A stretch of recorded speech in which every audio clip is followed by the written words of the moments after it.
नमस्कार। बहस के नंबर 1 शो ताल ठोक में आपका स्वागत है। आपके साथ मैं हूं राम मोहन शर्मा। कल पूरे देश ने देखा कि किस तरह दिल्ली में मेयर चुनाव के दौरान सदन के अंदर मारपीट और हाथापाई हुई। सारी मर्यादाएं तार-तार हो गई। आज दिल्ली का दंगल एक कदम और आगे बढ़ गया। आज आम आदमी पार्टी और बीजेपी दोनों ने ही सड़क पर प्रदर्शन किया। आम आदमी पार्टी ने एलजी हाउस के बाहर प्रदर्शन किया, एलजी हाउस को घेरने की कोशिश की। हाथों में दफ्तियां लेकर आम आदमी पार्टी ने एलजी विनय सक्सेना के खिलाफ नारे लगाए। आम आदमी पार्टी का आरोप है कि बीजेपी एलजी ऑफिस के जरिए संविधान की धज्जियां उड़ा रही है और बैकडोर से एमसीडी पर वर्चस्व को स्थापित करना चाहती है। वहीं बीजेपी ने भी आज राजघाट पर आम आदमी पार्टी के खिलाफ प्रदर्शन किया। बीजेपी के पार्षद और बड़े नेता राजघाट के सामने धरने पर बैठे। बीजेपी का आरोप है कि आम आदमी पार्टी गुंडागर्दी के जरिए व्यवस्था को बदलने की कोशिश कर रही है, साजिश कर रही है। वहीं बीजेपी के राष्ट्रीय प्रवक्ता संबित पात्रा ने प्रेस कॉन्फ्रेंस कर केजरीवाल सरकार को घेरा। बीजेपी ने आरोप लगाया कि पिछले 8 सालों में केजरीवाल सरकार ने अपने किए गए वादों को पूरा नहीं किया है। बीजेपी ने कहा कि केजरीवाल ने करोड़ों का विज्ञापन अखबारों में दिया, लेकिन जमीन पर कोई काम नहीं किया। अब सवाल यह उठता है कि दिल्ली में बीजेपी और आम आदमी पार्टी की सियासत क्या दिल्ली के विकास को नुकसान पहुंचा रही है? सवाल यह भी कि क्या बीजेपी एमसीडी पर कब्जे के लिए एलजी का इस्तेमाल कर रही है? क्या यह बीजेपी के किसी बड़े गेम प्लान का हिस्सा है? इन सभी पर करेंगे विस्तार से चर्चा।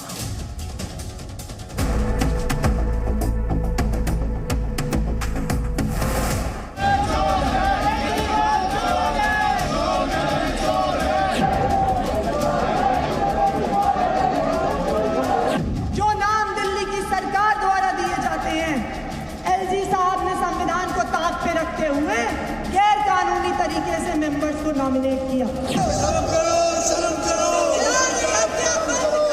विधानसभा के अंदर अरविंद केजरीवाल अपोजिशन को बोलने नहीं देता है। वो संविधान की धज्जियां उड़ाते रहेंगे, वो संविधान की हत्या करते रहेंगे और हम सब बैठ के देखते रहेंगे। दिल्ली के लोगों ने संवैधानिक तरीके से, लोकतांत्रिक तरीके से आम आदमी पार्टी को चुन के भेजा है एमसीडी में, तो फिर क्यों गैर कानूनी, गैर संवैधानिक तरीके से भारतीय जनता पार्टी को बैकडोर एंट्री कराने की कोशिश की जा रही है? केवल बड़े बड़े बोल है, काम बिल्कुल कच्चन है, कोई काम ही नहीं। Lot of sound, nothing on ground. BJP खुल्लम खुला संविधान की हत्या कर रही है। आम आदमी पार्टी संविधान की हत्या नहीं होने देगी। एमसीडी में दिल्ली की जनता ने आम आदमी पार्टी को मैंडेट दिया है, उसका सम्मान भाजपा करना चाहिए। इनके पार्षदों ने, इनके विधायकों ने हाउस में जिस तरह की गुंडाई की है, ऐसा उदाहरण दुनिया की डेमोक्रेसी में कोई दूसरा देखने को मिलता नहीं है। एलजी साहब भी भारतीय जनता पार्टी के एजेंट के साथ मिलकर देश के संविधान की हत्या कर रहे हैं, जो हम कतई होने नहीं देंगे। जिस तरह का व्यवहार उन्होंने किया, ये पूरे सार्वजनिक जीवन पर देश के एक प्रकार का कलंक है, जिसके कारण खाली उनका नहीं, सारे दिल्ली शहर का जो है नाम जो है वो डूबा है। तो दिल्ली वाले पार्षदों को भी सुन रहे हैं, सांसदों को भी सुन रहे हैं, विधायकों को भी सुन रहे हैं, बड़े बड़े प्रवक्ताओं को भी सुन रहे हैं और यह समझने की कोशिश कर रहे हैं कि एमसीडी का जो चुनाव लोगों ने किया, लोगों ने जिन पार्षदों को चुना, मेयर का इंतजार अभी तक उनको करना पड़ रहा है। और इन लोगों को जिनको चुना था, क्या ये कुर्सियां उठाने के लिए चुना था? सवाल कई। हमारे साथ इस वक्त कई खास मेहमान जुड़ रहे हैं और सबसे पहले इस वक्त हमारे साथ संजीव झा हैं, प्रवक्ता हैं आम आदमी पार्टी के। प्रदीप कौशल साहब हमारे साथ हैं, राजनीतिक विश्लेषक हैं, वरिष्ठ पत्रकार हैं। संजीव झा साहब, बहुत बहुत स्वागत है आपका। और मेरा पहला सवाल आपसे यही है कि दिल्ली वालों ने कम से कम इसके लिए तो आपको हो या विपक्ष को, जिसको भी जिम्मेदारी दी है पार्षद चुन चुनकर, इसके लिए तो जिम्मेदारी नहीं दी होगी।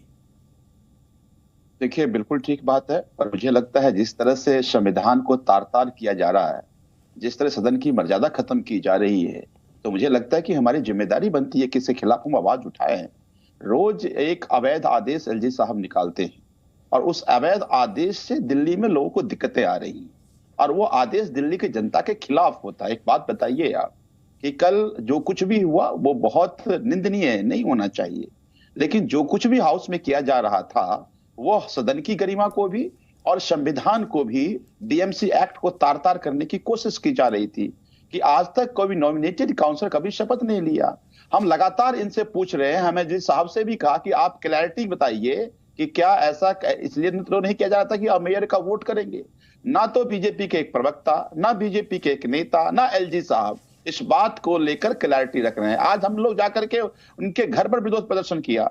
हम उनसे जाकर यही पूछ रहे हैं कि ये एल्डरमैन की जो शपथ पहले दिलाने की प्रक्रिया शुरू की गई थी, क्या ये साजिश थी कि मेयर में के वोटिंग के टाइम वो वोटिंग को कराया जाए? कोई क्लैरिटी नहीं आ रही है। तो इसका मतलब है दाल में कुछ तो काला है ना। ये पहले दिन आपको याद होगा रिजल्ट आते समय कि मेयर हम अपना बनाएंगे। कैसे बनाएंगे? ऐसे चोर दरवाजे से हम बनाएंगे। तो मुझे लगता है ये चोर दरवाजे की एंट्री हम नहीं होने देंगे। संविधान की अगर धज्जियां उड़ाई जाएगी तो हम उसके खिलाफ बोलेंगे। विरोध करना हमारा अधिकार है, हम करते रहेंगे। ये पीटते रहे हमें, ये लात घुसे मारते रहे हमें, लेकिन हम इनको असंवैधानिक काम सदन में नहीं होने देंगे। और दिल्ली की जनता भी चाहती है। बहुत संजीव झा साहब, वो लोग राजघाट पे पहुंचे, संविधान को वो कह रहे हैं हमें मारा है, आप कह रहे हैं हमें मारा है। ये राजनीति, केवल एक राजनीति एक ऐसी चीज है जिसमें मारने वाला ये कहता है कि हमको मारा गया है, वरना तो लोग कॉलर ऊंची करके बताते हैं कि साहब हम मार के आए हैं। लेकिन आप लोग पहले, ये जो व्यवस्था है इसमें मारने वाला बताता है कि हम पिट के आए। देखिए, मुझे ये लगता है कि सबसे बड़ा डिबेट का विषय ये है कि ये एलजी साहब चोर दरवाजे से लोगों की एंट्री क्यों करा रहे हैं, क्यों संविधान की धज्जी उड़ा रहे हैं, क्यों एल्डर मैन को शपथ दिलाकर वोटिंग करवाने की कोशिश की जा रही है। मुझे लगता है बहुत बड़ा विषय है। इसकी चिंता आपको भी होनी चाहिए, इसकी चिंता देश को होना चाहिए, हम सबको होना चाहिए। संजीव जी, किसने कहा कि वो वोट करेंगे? किसने कहा? उसमें लिखा था कि वोट करेंगे ये लोग? नहीं तो हम तो कल से पूछ रहे हैं ना, आप ही पूछ रहे इनके जो प्रवक्ता है। हम तो यही एलजी साहब को यही तो कहने गए थे, आप रोज एक चिट्ठी लिख देते हैं, एक चिट्ठी और लिखिए ना, आप बताइए ना। हमें शक है कि इसलिए आप शपथ दिला रहे हैं, क्योंकि आप पहले शपथ कभी अंदर में नहीं शक के आधार पर कुर्सियां उठाई जाएं, टेबल उठा लिए जाएं, ये तो ठीक बात नहीं है। एक बात बताइए, जनतंत्र में चोर दरवाजे, आपको डिबेट का विषय बदलिए। आप पूछिए इनके प्रवक्ता से, आप पूछिए कि क्या ये वोट डालने की, हम कहते हैं साजिश है, ये बताएं नहीं ये साजिश। एलजी साहब लिखे ना कि नहीं ये वोट नहीं डालेंगे, क्योंकि डीएमसी एक्ट में वोट का प्रावधान नहीं है। मैं एक बात बता दूं कि इस देश में हम सब बहुत छोटे लोग हैं। देश का संविधान नहीं तो शक के आधार पर बहुत बड़ा आसमान सर पे लगता है कि हम उठा लेने की इजाजत दे दी जाए। बस एक बात बताइए, मैं आपके सवालों को आगे लेके जाऊंगा, लेकिन क्या शक के आधार पर आसमान को सिर पे उठा लिया जाए? हद है, शक के आधार पर नहीं भाई साहब, ये पूरा प्रक्रिया बता रहा है। पहली बात कि जो चेयर की नियुक्ति की, पदाधिकारी की जो नियुक्ति की गई वो अवैध था, क्योंकि हाउस परंपरा ये है कि सबसे अनुभवी व्यक्ति चेयर पे बैठना चाहिए, जिन्होंने नहीं किया। फिर आज तक पहले निर्वाचित लोग पहले शपथ लेते, जो निर्वाचित होकर गए हैं पहले शपथ उनकी होती थी, इन्होंने पहले एल्डर बैंक शपथ करा ली। और हम ये कह रहे हैं शपथ इसलिए करा रहे हैं क्योंकि आपको वोट डलवाना है। हम कल से पूछ रहे हैं, ना तो इनके प्रवक्ता कोई बता रहे, ना नेता बता रहा, ना एलजी साहब बता रहे। भाई हमें अगर चिंता है, अगर हमें शक है और हम कहते हैं हाँ ये साजिश है, एलजी साहब क्यों नहीं क्लियर कर रहे हैं? तो इसका मतलब यह है कि क्लियर इसलिए नहीं कर रहे, इनको पता है कि एक बहुत बड़ी साजिश हो रही है हाउस में। और मैं बार बार कह रहा हूं, मैं इस पे आऊंगा और सदन के अंकगणित की तरफ भी साहब आपको लेकर चलूंगा कि अगर ये 10 जोड़ भी दिए जाएं, इसके बावजूद आम आदमी पार्टी कहां है और बीजेपी कहां पहुंचेगी, 10 जोड़कर भी ऐसा अभी क्लियरिटी नहीं है जैसा आप कह रहे हैं कि ये वोट करेंगे कि नहीं करेंगे। गजब बात है। नहीं, आप कहते हैं मैं आऊंगा उस गजब बात पे, आपको लेके जाऊंगा, वापस लेके जाऊंगा। अरे हो तो पहले सर, पहले वोटिंग हो तो वो वोटिंग में शामिल तो हो, तब आपकी बात हम आगे बढ़ाएंगे। लेकिन मैं तो अंकगणित की बात कर रहा हूं, तो इसमें इतना परेशान होने की क्या आवश्यकता है? डॉक्टर अजय आलोक हमारे साथ जुड़ गए। डॉक्टर अजय आलोक, क्या ये दिल्ली में जो कल हुआ है, आज भी दोनों जगह से, दोनों तरफ से प्रदर्शन किया गया, क्या दिल्ली वाले ये चाहते हैं? एक बहुत ही सभ्य जनता दिल्ली की है, संस्कारी जनता दिल्ली की है, वो कम से कम ये तो नहीं चाहती है कि उनके प्रतिनिधि इस तरह का बर्ताव करें। देखिए, सदन में जब भी हंगामा होता है, मारपीट होती है, कुर्सियां तोड़ी जाती हैं, तो ये हमेशा लोकतंत्र के लिए काला दिन होता है, इसमें कोई शक नहीं है। लेकिन क्या आशंका थी कि आम आदमी पार्टी ने किया, क्योंकि बहुमत तो उनके पास है, वोटिंग से दूर वो क्यों भागे? ऐसी क्या आशंका थी? क्योंकि यहां पे तो कोई विप जारी होता नहीं है, क्रॉस वोटिंग कोई भी कर सकता है। क्या आशंका थी कि क्रॉस वोटिंग हो जाएगी? क्योंकि सिर्फ नॉमिनेटेड मेंबर्स को पहले ओथ करवाने से हंगामा करने का इतना मतलब नहीं होता है, क्योंकि ऑर्डर ऑफ द हाउस क्या रहेगा ये पीठासीन अधिकारी को तय करने का अधिकार होता है।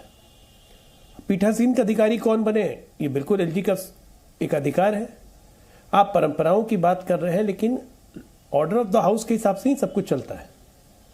अब उसके बाद ये हंगामा करना, तो कहीं ना कहीं मुझे लगता है कि आम आदमी पार्टी को गहरी आशंका है कि उनके यहाँ क्रॉस वोटिंग की संभावना है, इसलिए वो कल किसी भी हालत में वोटिंग रुकवाना चाहते थे। अब तो सवाल ये उठता है कि आने वाले दिनों में वोटिंग कब होगी और कैसे होगी, और कितने दिन तक दिल्ली को अपना मेयर नहीं मिलेगा, कितने दिन तक एमसीडी फंक्शन नहीं करेगी। क्योंकि एमसीडी फंक्शन नहीं करेगी तो इसका डायरेक्ट नुकसान दिल्ली वासियों को होगा, और जिम्मेदारी तो कहीं ना कहीं इसमें आम आदमी पार्टी और बीजेपी दोनों की बनती है कि एमसीडी फंक्शन करे। बिल्कुल स्वाभाविक तौर पर दोनों की बनती है। प्रदीप कौशल साहब, ये जो नियम का हवाला दिया जा रहा है कि जो मनोनीत प्रतिनिधि हैं उनकी शपथ पहले नहीं होनी चाहिए थी या उनकी शपथ होनी ही नहीं चाहिए थी, आपको इसमें क्या लगता है? नियम क्या कहते हैं? नहीं, नियम में अगर मतभेद है दोनों पक्षों के बीच में, तो वो क्या कुर्सी फेंक करके तय होगा विषय? तो अंततः आप न्यायालय में जाएंगे तो पहले तो कोई कारण तो हो, उसका कोई आधार तो हो ये मान करके चलने का कि भाजपा जो है वो कुछ ना कुछ गड़बड़ करना चाहती है। ये केवल आशंका भर के चलते हुए आप इस प्रकार का आचरण जब करते हैं तो जिस जगह आप बैठे हैं उस संस्था की भी मर्यादा जो है उसका हनन होता है, उसकी प्रतिष्ठा गिरती है। मुझे अच्छी तरह याद है जी, पार्लियामेंट में स्कूल के बच्चों को नियमित तौर पर बुलवाया जाता है, वो आते हैं सारी कार्यवाही देखने के लिए। तो कई एक बार बड़े अमर्यादित दृश्य देखने के बाद बच्चे आपस में ये बात कर रहे थे कि ऐसा तो हमें कोई स्कूल में करने ही नहीं देता। चुने हुए जनप्रतिनिधि अगर इस प्रकार का आचरण लोकसभा या राज्यसभा में करते हैं तो स्कूल के बच्चे भी ये सोचते हैं कि ये शायद हमसे भी गए बीते हैं। तो ये एक लोकतंत्र के लिए कोई बहुत स्वस्थ परंपरा नहीं है। तो मुझे ऐसा लगता है कि विषय चाहे कोई हो, मतभेद हो सकते हैं, लेकिन ये हिंसा जो है इससे इनकी अपनी प्रतिष्ठा समाप्त होती है और लोगों का लोकतांत्रिक जो संस्थाएं हैं उनके अंदर विश्वास जो है वो कम होता है। ठीक है, बीजेपी की ओर से बीजेपी की प्रवक्ता शाजिया इल्मी जी हमारे साथ जुड़ गए हैं। शाजिया जी, सवाल इसी बात को लेकर है कि जो प्रक्रिया है उसका पालन नहीं किया गया, लेकिन आप लोग राजघाट पे बैठिए, एलजी हाउस के बाहर प्रदर्शन आम आदमी पार्टी के कार्यकर्ता करें, सदन में भी यही माहौल दिखे, तो काम कहां पे होगा फिर? देखिए, इनका पूरा मकसद ही है हंगामा खड़ा करना, और इनकी शुरुआत भी ऐसी हुई, इनका पूरा आगाज ऐसे हुआ आम आदमी पार्टी का। और वही आप देख रहे हैं, जिस तरह के नेता आप चुनेंगे उसी तरह के आप नतीजे देखेंगे। और यही है जो आप देख रहे हैं, जो हालात हैं कि, और मैं देख रही हूँ साफ साफ सौरभ भारद्वाज कैसे से गोपाल राय कैसे पीछे धक्का दे रहे, चढ़ो, लोग नाच रहे हैं, हम लोग चेहरे पहचानते हैं। तो मतलब क्या बोला जाए बताइए, ये बहुत ही शर्मनाक नज़ारे हैं। नहीं, लेकिन आम आदमी पार्टी का ये कहना है कि जो प्रक्रिया थी ही नहीं, उस प्रक्रिया को आप अगर अमल में लाएंगे तो फिर उन्हें विरोध तो करना पड़ेगा। जो प्रक्रिया है भी, अगर वोटिंग का तरीका है संवैधानिक तरीके से, आप उसको भी नहीं होने दे रहे। आप देखिए लगातार, और इस बात से रिस्की नहीं है, आप लगातार देखिए, पूरा घटनाक्रम देखिए। जब से एलजी साहब ने लिकर माफिया और लिकर जो घपलाबाजी हुई है, शराब घोटाले को लेकर सवाल उठाए हैं, इन्वेस्टिगेशन की शुरुआत की है, तब से ये एलजी के पीछे पड़े हैं।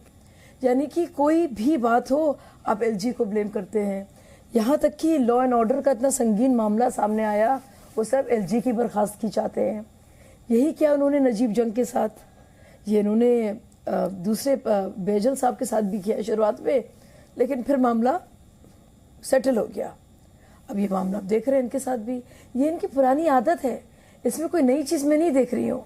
अब हर चीज़ में देखिए, और अब देखिए नॉर्थ ईस्ट के जो दंगे हुए थे, क्या कहा था कि दिल्ली पुलिस जो है जामिया में बाकायदा बस जला रही है। मनीष सिसोदिया ने ट्वीट किया था, ये सौरभ भारद्वाज उन लोगों में से है जो, और बाद में पता क्या चला कि उसमें दिल्ली पुलिस का कोई लेना देना नहीं था और आम लोगों ने बताया कि बाहर से कोई लोग आए थे। सौरभ भारद्वाज बाकायदा कुछ तंत्र लेकर डब्बा लेके आते हैं और कहते हैं देखिए ईवीएम हैकिंग हो रही है। वहीं पंजाब में जीत जाते हैं तो क्या बोलते हैं, कह रहे नतीजे तो हमारे फेवर में है। तो मैं वही कह रही हूँ, ये इनकी पुरानी आदत है। ठीक है, इन लोगों की आदत ऐसी ही है। शाजिया जी, ये फितरत है, सारी फितरत। बातें ठीक हैं, बस एक बात मुझे बताइए कि जब उनके पास संख्या बल ज्यादा है, मेयर उनका बनने की संभावना बहुत ज्यादा है, तो वो क्यों ऐसा करेंगे? उन्हें तो भाई, वो तो सत्ता में आए हैं तो सत्ता चलाएंगे। बिल्कुल, ये समझ में नहीं आ रहा है उनको किस चीज का ये एक खौफ है कि वो वोटिंग के खिलाफ जाना चाहते हैं, वोटिंग से भी भाग रहे हैं। हर चीज में किसी उनको लग रहा है कि कुछ उनके साथ ऐसा हो रहा है कि उनके लोग उनके साथ नहीं देंगे। मतलब मुझे समझ में नहीं आ रहा है कि क्या हो रहा है। आप जो संवैधानिक प्रणाली है, जो तरीका है, कायदा है, उसके हिसाब से मामले को चलाइए। हर बात में हंगामा, हर बात में सरफुटअव्वल, ये सब जूतम पेजार की क्या जरूरत है, बताइए आप। ठीक है संजीव झा जी, हर चीज में जूतम पेजार चलेगा, हर चीज में प्रदर्शन चलेगा, हर चीज में हंगामा चलेगा। मैंने जो शुरू में पूछा कि काम कब चलेगा फिर? देखिए काम भी चलेगा, लेकिन हम इनको इस तरह से एक्सपोज करते रहेंगे। मैं विधानसभा का सदस्य हूं, तीसरी बार दिल्ली की जनता ने हमें चुना है। मैं हर हाउस की अपनी एक परंपरा होती है, चाहे वो लोकसभा हो, चाहे वो विधानसभा हो, चाहे वो एमसीडी का सदन हो, कि पहली बात कि जब प्रोटेम स्पीकर जिसको कहते हैं, जो ओथ दिलाते हैं, वो हाउस का सबसे अनुभवी व्यक्ति होता है। तो पहली गलती एलजी साहब ने जो किया कि उन्होंने ऐसे व्यक्ति का जिनको की सबसे अनुभवी था उनको दरकिनार किया। दूसरी बात, पूरे देश में आप देखिएगा, पूरे देश में जो एमसीडी के म्युनिसिपल सदन में जो ओथ सेरेमनी होती है, जो निर्वाचित जो काउंसलर जाते हैं पहले उनका होता है, और ये एक तरह से अपमान है अगर निर्वाचित काउंसलर्स का पहले आप शपथ नहीं कराते। ये परंपरा है। तो आपने निर्वाचित का भी आपने नहीं किया। उसके बाद आप अपने एक तो एल्डरमैन की जो नियुक्ति की थी वो अवैध की थी। आपने सीधे कमिश्नर से फाइल मंगाया और आपने नियुक्ति कर दी। पूरे देश में जो एल्डरमैन की नियुक्ति होती है वो यूडी डिपार्टमेंट मंत्री के जरिए करता है और मंत्री फिर फाइल आगे भेजता है। इन्होंने सीधे कमिश्नर साहब से फाइल मंगा करके एलजी साहब नियुक्ति की, तो वो नियुक्ति भी हालांकि अवैध थी। लेकिन खैर हमने फिर भी कुछ नहीं कहा। लेकिन जब ये वोटिंग से पहले, सबसे पहले जब एल्डरमैन की शपथ दिलाई जा रही थी, तो हमने कहा ये सदन के गरिमा के खिलाफ है। पहले निर्वाचित जो काउंसलर्स हैं पहले उसकी शपथ कराइए। और तीसरी बात जो मैं आपको कह रहा हूं, हमें ये साजिश पता चला कि इनको शपथ इसलिए दिलाया जा रहा है ताकि मेयर की वोटिंग में इनको वोट कराया जाएगा। अगर मान लीजिए हमारा ये सवाल है, तो इसको एड्रेस कौन करेगा? आपकी सारी बात मैंने सुनी, और अगर आप इसको तर्कसंगत बता रहे हैं, तो अगर ये 10 लोग बाद में शपथ लेते, पहले निर्वाचित पार्षद लेते, बाद में ये लेते, तब आपको कोई दिक्कत नहीं होती? कहीं तब आपको कोई कुर्सी उठाने की आवश्यकता नहीं पड़ती? देखिए, सदन विधायी प्रक्रिया और परंपरा से चलता है। तो बहुत सारी चीजें अगर आप प्रक्रिया नहीं है तो परंपरा के हिसाब से उसका निर्वहन किया जाता है। उस परंपरा का निर्वहन नहीं किया जा रहा था। जब परंपरा का निर्वहन नहीं किया तो हमारी जिम्मेदारी बनती है, हम जनता ने इसीलिए भेजा है कि हम इनको संविधान का याद दिलाएं। अगर कोई आपसे कहे कि आपकी जिम्मेदारी ये बनती है परंपरा को याद दिलाएं, जताएं। आप कई बार ऐसा भी हमने देखा है कि प्रक्रिया ठीक से नहीं चल रही तो वॉकआउट कर जाते हैं लोग, लेकिन ये तो कोई नहीं कहता कि हम मेज पे चढ़ जाएंगे, ये कोई नहीं कहता कि हम माइक हटा देंगे। नहीं, क्या ये भी उसी प्रक्रिया के तहत आपको सिखाया गया है? मुझे लगता है कि थोड़ी सदन की प्रक्रिया को समझेंगे तो आगे ठीक से बात कर पाएंगे। हम वॉकआउट करके चले जाए और वहां वो मेयर का चुनाव कर लें, यही तो वो चाहते हैं। और पता नहीं क्या डिबेट कर रहे हैं आप इस पे डिबेट क्यों नहीं कर रहे हैं कि ये सदन की गरिमा को भंग किया गया? ये इस पे डिबेट क्यों नहीं हो रही है कि हाँ, जो हमारा सवाल है उसका जवाब क्यों नहीं दिया जा रहा है? एलजी साहब क्यों नहीं क्लियर कर रहे हैं? सदन की गरिमा को क्यों नहीं कर रहे हैं? आप मुझे ये मत बताइए कि सदन चलाया कैसे जाता है। सदन चलाना हम जानते हैं, हाउस हम चलाते हैं, और इन लोगों को भी अच्छे से, इनके चेहरे को अच्छे से जानते हैं कि इनकी चाल और चरित्र क्या है। तो लेकिन एक बात जान लीजिए कि इनकी चाल और चरित्र हम यहाँ चलने नहीं देंगे। हम इनको इसी तरह एक्सपोज करते रहेंगे। मिर्ची लगी हुई है ना हम इन लोगों को। हम कांग्रेस नहीं है हम आपको बताएंगे एक एक कदम पर। आप अगर इस सदन की गरिमा को, संविधान को तार तार करने की कोशिश करेंगे तो यूं ही आपको हम याद दिलाते रहेंगे। इसका नहीं, विरोध देखिए, करते इनको रहेंगे मिर्ची और लगी कि पुरजोर आपको विरोध मिर्ची करेंगे। लगी वो महत्वपूर्ण नहीं है। जनता ने जिसलिए दोनों को चुना है, एक जिम्मेदार विपक्ष को, एक जिम्मेदार सत्ता दल को, अजय आलोक शायद उनको ये देखकर मिर्ची लग रही होगी इस वक्त कि किन को चुन के भेज दिया। समस्या यह है कि वो कह रहे हैं कि हम तो प्रक्रिया का पालन नहीं होगा तो ये करेंगे और बार बार करेंगे। मुझे तो आश्चर्य ये लग रहा है कि सत्ता दल बहुमत में होकर खुद को सत्ता दल मानने को तैयार ही नहीं है। संजीव झा की बात से तो ऐसा ही लग रहा है जी, मानने को तैयार ही नहीं है कि हम सत्ता में आ गया, मेयर इनका बनेगा। कॉन्फिडेंस की कमी है। अगर संवैधानिक प्रक्रिया का इतना ख्याल है, 3 बार से चुन के आ रहे हैं, अगर संवैधानिक प्रक्रिया में गड़बड़ी लगती है तो वॉकआउट करके दिल्ली हाईकोर्ट में एक पिटीशन डाल के सारे मामले को न्यायिक रिव्यू में नहीं लिया जा सकता था। हर बात पे तो अदालत जाते थे ना पहले, अब क्या हो गया? संविधान की रक्षा सिंपल बात है। एमएलए का वहां क्या काम था? एमएलए का वहां क्या काम था? एमसीडी हाउस के बाहर में एमएलए आपके क्या कर रहे थे? 8 से 10 एमएलए अरे भैया, ये मन बना के गए थे कि डिस्ट्रक्शन करना है। दुरुस्त कर लीजिए। एमएलए जो है, भैया जानकारी है मेरी, एमए प्रवोक करने के लिए मेंबर नहीं है। एक मिनट एमएलए प्रवोक करने के लिए नहीं है, मेंबर है जो विधानसभा में नॉमिनेट किया है, इसलिए वहां थे। अरे विधानसभा नॉमिनेट किया मुझे भी पता है, लेकिन एक मिनट, वो प्रवोक करने के लिए नहीं है ना कि कुर्सी तोड़ दो, माइक खींच लो। कौन सा वीडियो वायरल हो रहा है? तोड़ता हुआ दिखाई दे रहा है। आपकी मंशा थी नहीं कोई चुनाव करवाने की। भाई आपकी मंशा थी नहीं चुनाव करवाने की, लेकिन अब समस्या ये है, अब गंभीर समस्या ये है कि आपके जितने चुन के आए हैं आपको उन पे ही भरोसा नहीं है। मुझे यही लग रहा है। नहीं तो सत्ताधारी दल को डर किस बात का? जो बहुमत में उसको डर किस बात का? हंगामा तो विपक्ष को न मचाना चाहिए था। बात है, मैं बार बार कह रहा हूं, संसदीय जो प्रणाली है, जो प्रक्रिया है, जो सदन की गरिमा है, जो संविधान है, उसकी रक्षा करने की, और रक्षा करने के लिए हमें जो ही मूल्य चुकाना पड़े मूल्य चुकाते रहेंगे, लेकिन इनको संविधान की हत्या नहीं करने देंगे हम। संविधान की हत्या किसी ने नहीं की है, लेकिन आपके कृत्यों ने यह साबित कर दिया है कि आप कहीं ना कहीं डर गए, कि आपको अपने मेंबर्स पे भरोसा नहीं है कि कहीं क्रॉस वोटिंग नहीं हो जाए, क्योंकि विप तो लागू होता नहीं है। चिंता न करें, तो इस डर का फायदा बीजेपी और उठाएगी ना। पार्षदों की, विधायकों की खरीदने की औकात भारतीय जनता पार्टी को नहीं है। कोशिश तो खूब किया, खूब कोशिश कर लिए, तो फिर कल चुनाव करवा लेना चाहिए था, तब मेयर बना लेना चाहिए था, देने की भी कोशिश कर लिए, लेकिन हम सब लोग आंदोलन से आए हुए लोग हैं। आप निश्चिंत रहें, चुनाव करवा लेना चाहिए था, मेयर बनवा लेना चाहिए था। पार्षद एक संवैधानिक प्रक्रिया को डिले करके क्या फायदा नहीं है। ठीक है, लेकिन इतना कॉन्फिडेंस है तो कल ही चुनाव करवा लेते ना। इसलिए कैसे करा ले? आप बताइए कि अब हमने जो सवाल किया कि एल्डरमैन को वोट क्या वोट करेंगे, क्लियर कर देना ना। हाउस क्लियर कर रहा है, उनको वोट देने का अधिकारी नहीं, वोट कैसे देंगे? ना एलजी क्लियर कर रहे हैं। भाई ये आदेश तो एलजी साहब का है ना, एलजी साहब बताएंगे ना। एमसीडी के संविधान में सेंट्रल एक्ट है, सेंट्रल एक्ट लिखा हुआ है, बताने की क्या जरूरत है उसमें? मुझे भी पता है, आपको भी पता है, सेंट्रल एक्ट में लिखा हुआ है कि नॉमिनेटेड मेंबर्स कांट वोट। नहीं कराएंगे तो हम डीएमसी एक्ट को की जो खत्म करने की साजिश है, हम चुप रह जाएंगे? मैं बार बार कह रहा हूं, जो कानून और विधायी प्रक्रिया की हत्या कर हम चुप रहेंगे? खत्म कहां हुई? यहाँ पर बीजेपी प्रवक्ता साजिया जी हैं, पूछिए इनसे कि भाई ये एल्डरमैन जिनको कल शपथ दिलाई जा रही थी, क्या वो वोट करेंगे या नहीं करेंगे?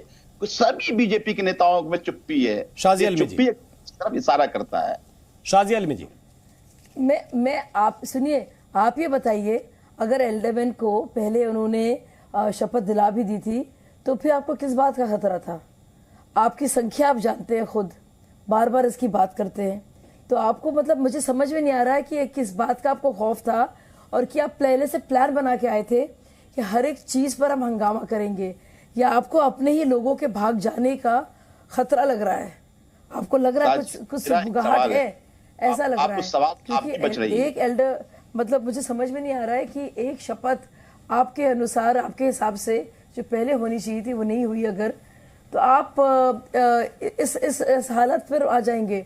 और जैसे मैं कह रही थी, देखिए ये आंदोलन के मूड में रहते हैं, अच्छी बात है, लेकिन सरकार में हैं आप। अब यहाँ पे भी एमसीडी में जीत हुई आपकी, उतनी उस तरह से नहीं हो पाई जितनी आप सोच रहे थे, लेकिन खुश होइए। और मतलब हर वक्त आपको कॉन्फ्रंटेशन, एक हंगामा, एक प्रतिद्वंद, एक जंग, एक अखाड़ा, हर जगह अखाड़ा बनाना है। मतलब आपको क्यों अखाड़ा, हर एक जगह को आप अखाड़ा बनाने पर क्यों आमादा हैं? आप तो बर्लिन और पेरिस बना रहे थे, दिल्ली को आपने अखाड़ा बना दिया। जी क्यों? ठीक है, लेकिन देखिए शर्मा जी, मैंने इनसे एक सवाल पूछा कि ये जो एल्डर मैन की शपथ दिलाई जा रही थी, क्या वो मेयर के चुनाव में वोट करेंगे? आप पूछ लीजिए, ये बता दे क्यों बच रही है सवाल से, बाकी दुनिया भर की बातें करेंगे। एक जो मूल सवाल सबके मन में है उसका जवाब नहीं दे रहे हैं, आप उसका जवाब दे दीजिए। ये कोई हल्ला हंगामा नहीं होगा। आपके मन में है। अगर आपकी मनसा ये है तो हम ये मनसा तो कामयाब होने देंगे। मैं आज भी कर रहा हूँ और आप मुझसे एक दिन सवाल क्यों ना कर विरोध करना। आप तो मुझसे एक दिन ये भी सवाल कह रहे थे, आप तो मुझसे ये भी सवाल कर रहे थे एक दिन कि मनीष सिसोदिया को जब सीबीआई इंटरोगेट कर रही थी शराब घोटाले के मामले पे, आरोपी नंबर 1 को, वो ऑपरेशन लोटस सीबीआई क्यों चला रही थी, इसका सवाल दे। तो आपको क्या लगता है कि आप सवाल कुछ पूछ लेंगे और हम जवाब दे देंगे, हम देखेंगे नहीं क्या हो रहा है? अब जो हम मतलब जो हुआ नहीं है, जो हुआ नहीं है और हो सकता है कि नहीं हो सकता है, जो हो रहा है उस पर बात नहीं करें, यानी कि जो हो रहा है उस पर बात नहीं की जाएगी। जो हंगामा हो रहा है, जो कुर्सियां फेंकी जा रही हैं, जो गुस्से मारे जा रहे हैं, उस पर बात ना करें। जो हो सकता है या होगा भी नहीं, उसी पर करें। आप क्यों आगे कर रहे हैं? नहीं, अब इसके थोड़ा सा आगे बढ़ते हैं और मुझे इस बात को लेकर सवाल है शाजिया जी, जूते चप्पल चलाइए। और संजीव जी, सवाल इस बात को लेकर, मूल सवाल इस बात को लेकर है कि प्रक्रिया के पालन में बाधक कौन बना, और दूसरी बात यह कि उसके बाद की प्रक्रिया का ख्याल कौन रखेगा। वो भी तो जिम्मेदार पार्षदों की चिंता है। वहां पे सांसद भी पहुंचे थे, उनकी भी चिंता होनी चाहिए, विधायक भी पहुंचे थे, उनकी भी चिंता का विषय होना चाहिए कि जो संसदीय परंपराएं हैं उनको क्या आप ठेंगे पर रख देंगे? उनका पालन क्या आपको लगता है कि आपका विरोध जताने का तरीका यह होना चाहिए जिस अंदाज में कल दिल्ली की जो एमसीडी का निकाय का भवन है वो नजर आया? संजीव जी देखिए, शर्मा जी, हमने जो सवाल पूछा, आप अगर साजिया जी से पूछते और उस पर क्लैरिटी हो जाती तो दिल्ली की जनता को भी, हम सब को भी समझ में आ जाता सवाल मूल है कहां पे। नहीं तो सवाल मूल ये, सवाल मूल आपको आप प्रोटेम स्पीकर से पूछना चाहिए। सवाल मूल आपको वोट करेंगे कि नहीं करेंगे वो पार्षद वहां पूछे और उस बात का उत्तर सदन के पटल से मिले, स्टैंड तो पता चले। नहीं, स्वाभाविक प्रक्रिया में जो नियम कहता है उसके मुताबिक मनोनीत सदस्य वोट नहीं करते, लेकिन अगर फिर भी आपको कंफ्यूजन है तो उस वक्त जो संसदीय परंपरा का निर्वहन कर रहे हैं वो इसका जवाब उसी मंच से देंगे। पार्टी का क्या पक्ष है पूछ लेते ना आप इनको, एक बात समझो। आप देखिए, आप पार्टी का पक्ष क्या है और कौन सही है कौन गलत है, आप इसमें उलझे रहेंगे कि दिल्ली की जनता के लिए काम करेंगे? भैया, दिल्ली की जनता को हम पे भरोसा है, दिल्ली की जनता का चिंता हम करते रहे, काम करते रहेंगे। लेकिन मैं बार बार कह रहा हूं, जो मूल सवाल है कि क्या एल्डरमैन जिसकी नियुक्ति इन्होंने अवैध तरीके से कराई, क्या वो मेयर की प्रक्रिया में वोट करेंगे? मुझे बस एक बात का उत्तर चाहिए। आप बताइए कि रिजल्ट की तारीख क्या थी, किस दिन आपने विजय जुलूस निकाला, बताएंगे, और मेयर की शपथ अब तक नहीं हो पाई। इससे बेहतरीन चिंता तो हो ही नहीं सकती दिल्ली के लोगों की। ये प्रोटेस्ट चाहे परसों का कल हाउस का विरोध केवल इसी बात से था ना कि आप ये जो वोटिंग करा रहे हैं, हम कहते हैं ये टीएमसी एक्ट में वोटिंग का प्रोविजन नहीं है, ये अवैध है। हमने चेयर से भी पूछा, आप क्लियर कीजिए, चेयर भी क्लियर नहीं कर रही है, बीजेपी प्रवक्ता क्लियर नहीं कर रहे हैं, हम एलजी साहब से पूछे भी क्लियर नहीं कर रहे हैं। तो इसका मतलब है इस साजिश से आप लोगों के सियासी द्वंद में दिल्ली की जनता को उनका मेयर नहीं मिल पाया। वो अपने अधिकार और अपने कर्तव्य के लिए घर से निकले, वोट दिया, चुनाव आयोग ने काम किया, आपको नतीजे दे दिए। अब दोनों पार्टियां मिलकर दिल्ली की जनता को उनका मेयर नहीं दे पा रही। ये पूछेंगे नहीं लोग? आप कह रहे हैं कि जनता को हम पे भरोसा है।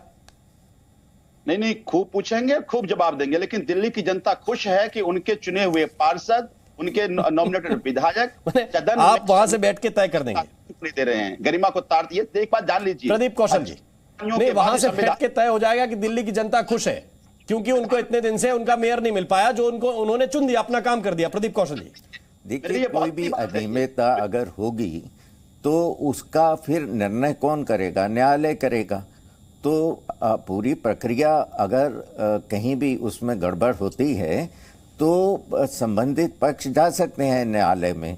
आप केवल एंटीसिपेट करके तो नहीं चल सकते। और दूसरी बात, चेयर क्या करेगी उस विषय में भाजपा के प्रवक्ता को क्या अधिकार है बोलने का?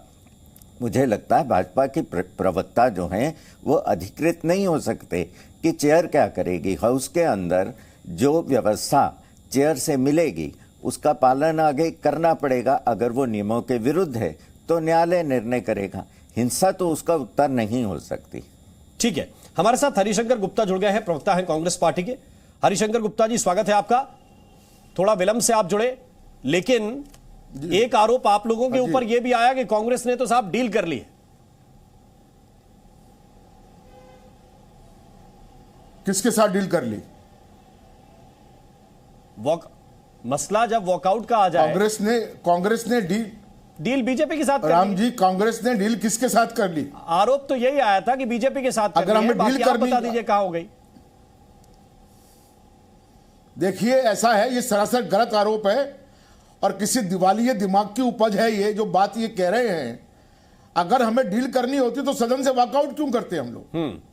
सदन में बैठते और खुलकर सपोर्ट करते, किसी के साथ भी करते। तो 9 हमारे कॉर्पोरेशन के मेंबर हैं और जो हालात बदसूरत वहां पर हुई है उसको देखते हुए हमारे काउंसलर्स को यह हिदायत दी गई थी कि आप सदन से वॉकआउट करेंगे। आप ये जो पहली बार दिल्ली की कॉर्पोरेशन में 2 अराजकता वाली पार्टियां हैं उनके बीच जो घमासान सत्ता को लेके हो रहा है उसके साक्षी नहीं बनना है अपने को। अगर अंदर बैठते तो ये एलिगेशन और मजबूत लगता कि हम किसी के साथ बैठे हुए हैं। अभी तो मेयर का चुनाव नहीं हुआ, डिप्टी मेयर का चुनाव नहीं हुआ था, स्टैंडिंग कमेटी मेयर्स का मेंबर्स का चुनाव नहीं हुआ था। और जिस ढंग से वहां पर कुर्सियां चली हैं कॉर्पोरेशन के इतिहास में कभी नहीं हुआ। 15 साल बीजेपी ने दिल्ली में काम नहीं किया, नगर निगम के अंदर दिल्ली की दुर्दशा हो गई। और आज वही हालत, अगर आप पार्टी के इस प्रकार के काउंसलर चुनकर वहां पर गए हैं जिन लोगों ने 2-2 करोड़ रुपया टिकट देकर, पैसा देकर टिकट खरीदा है, आज आप पार्टी को यह भय था अगर ये सीन वहां पर क्रिएट नहीं करेंगे तो हो सकता है कि हमारे बहुत से विधायक 5-5 करोड़ रुपए जिन्होंने ले लिया हो वो मेयर के लिए बीजेपी का समर्थन कर दें। अब इन तमाम बुरे हालात का हम साक्षी क्यों बने? जो भी ये बात कह रहा है कि कांग्रेस ने डील की है, ये बहुत गलत बात है और इसका मैं निंदा करता हूं इस बात की। ये किसी बदसूरत बदतमीज आदमी के दिमाग की उपज है जो ये बात कही जा रही है। नहीं, लेकिन एक कविता आपने शायद सुनी है कि जो तटस्थ है समय लिखेगा उनका भी अपराध। सदन छोड़कर चला जाना ये लोकतांत्रिक प्रक्रिया में आपको लगता है कि सबसे आसान विकल्प है? मैदान छोड़ दीजिए। वॉकआउट तो रोज पार्लियामेंट के अंदर सदियों से होते रहे जी। कौन सा राज्य है जिसकी विधानसभा में वॉकआउट नहीं होते? ये पार्टी का डिस्क्रिप्शन है, पार्टी की चॉइस है कि वॉकआउट किस इशू पे करना है, किस इशू पे विरोध करना है, किस इशू पे विरोध नहीं करना है। तो वॉकआउट करना कोई जुर्म नहीं है। नहीं। हमने अपनी जो संसदीय प्रक्रिया है उसका पालन करते हुए वॉकआउट किया है। लेकिन एक बात को लेकर जो क्लैरिटी चाहिए संजीव जी, वो यही है कि क्या आपकी पार्टी को लगा कि 19-20 कोई चीज हो जाएगी तो मेयर का पद हाथ से निकल जाएगा, क्योंकि वोटिंग का समय भी निर्धारित था? देखिए, मुझे पूरा भरोसा है और दिल्ली की जनता ने हमें मैंडेट दिया है और दिल्ली की जनता ये चाहती है कि आम आदमी पार्टी का मेयर बने। लेकिन 3 बातें मैं फिर से दोहरा रहा हूं कि अगर हम सदन में हैं तो सदन की परंपरा का निर्वहन हो, और हम बार बार मूल सवाल बस इतना ही है, और जिसके इर्द गिर्द 50 बातें हो सकती हैं, लेकिन जो मूल सवाल है उस मूल सवाल का उत्तर ना तो भारतीय जनता पार्टी के नेता और ना एलजी साहब दे रहे हैं। अभी कोई व्यक्ति कह रहे थे कोर्ट चला जाए, हर बात के लिए कोर्ट चले जाए, बस कोर्ट का काम केवल यही है कि इस लड़ाई का निर्वहन करते रहे। नेताओं की कोई जिम्मेदारी नहीं है, सदन चलाने वाले लोगों की कोई जिम्मेदारी नहीं है। एक केस चल रहा है 2016 से, वो आज भी चल रहा है अधिकार को लेकर के। ये तो कोर्ट के आदेश को भी नहीं मानते हैं। कोर्ट के आदेश कोर्ट ने कहा था कि एलजी केवल एडवाइस करेंगे, यहाँ तो एलजी मालिक बन बैठे। अभी हज कमेटी का अध्यक्ष का मेंबर नियुक्ति कर दिया, जो सरकार करती थी एलजी साहब ने नियुक्त कर दिया अपने आप। तो ये और हर बात का फैसला अगर कोर्ट में जाकर के ही होगा तो फिर ये सदन बना क्यों? नहीं तो फिर आपके पार्षद क्या कह रहे हैं? आप लोग क्या कह रहे हैं कि ये जो नॉमिनेटेड लोग हैं, सवाल क्या है? नॉमिनेटेड लोग हैं, इनकी आप शपथ होने नहीं देंगे? नहीं, मैं कहता हूं कि जो परंपरा है, यही नहीं ऑब्जर्वेशन था। होना चाहिए, जो क्लैरिटी है। आप सिर्फ यही ऑब्जेक्शन नहीं था, समझ में आता। शाजिया जी बताइए, क्लियर किसको है संजीव जी, क्लियर किसको है? मतलब आपको क्लियर है संविधान के संवैधानिक तौर पर क्या क्लैरिटी है कि एलजी बाउंड नहीं है? कोई भी सुझाव आपके हो, एलजी बाउंड नहीं है। अपने आर्गुमेंट की जो वो टीम, कोई स्टैंड नहीं है, एक करके आप बिल्कुल गलत बयान नहीं कर रहे हैं, आप बिल्कुल ठीक है, आप खत्म कीजिए, मैं बाद में बोलती हूँ। उनकी ये चुप्पी एक साजिश की तरफ इशारा कर रही है, और पूरे देश के लोगों को समझ में आ रहा है, दिल्ली के लोगों को समझ, पता नहीं आप लोगों को क्यों नहीं समझ में आता, पता नहीं ये फिर उसके बाद बातें आगे पीछे क्यों घूम रही है। एक मूल सवाल है जिसको कल से हाउस से लेकर के और हम एलजी हाउस तक जाकर के, सड़क से लेकर के सदन तक हम पूछ रहे हैं, उस सवाल का जवाब भारतीय जनता पार्टी नहीं दे रही है। तो इसका मतलब है कि दाल में कुछ तो काला है ना। अरे अब क्यों भारतीय जनता पार्टी को नहीं देना है इसका जवाब? ना ही भारतीय जनता पार्टी की जुरिस्डिक्शन में इसका जवाब। समझिए शर्मा जी, आप ये पार्टी से इसका लेना देना नहीं है।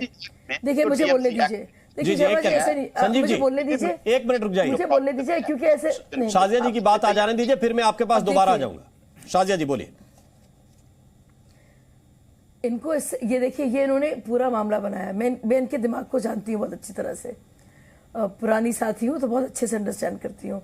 आपको याद है जब उन्होंने नोट्स की बात की थी कि हर एक गुजरात में कि देवी माँ, उसमें माँ लक्ष्मी के देवी के फोटोग्राफ होने चाहिए, कि तस्वीरें होनी चाहिए। फिर क्या सवाल पूछा? अब बीजेपी से पूछिए, अब बीजेपी से पूछिए। अरे मुझे जब बोलने दीजिए ना, मैं आपको एक्सपोज कर रही हूँ। बीजेपी जो है, नहीं मुझे बोलने दीजिए ना, मैं आप बता रही हूँ आपका जो ये जो अंदाजे बयां है उसके पीछे असलियत क्या है उसकी। तो देखिए अब ये क्या कह रहे हैं, एल्डरमैन को परमिशन है वोट करने की नहीं। उसमें क्या कहा?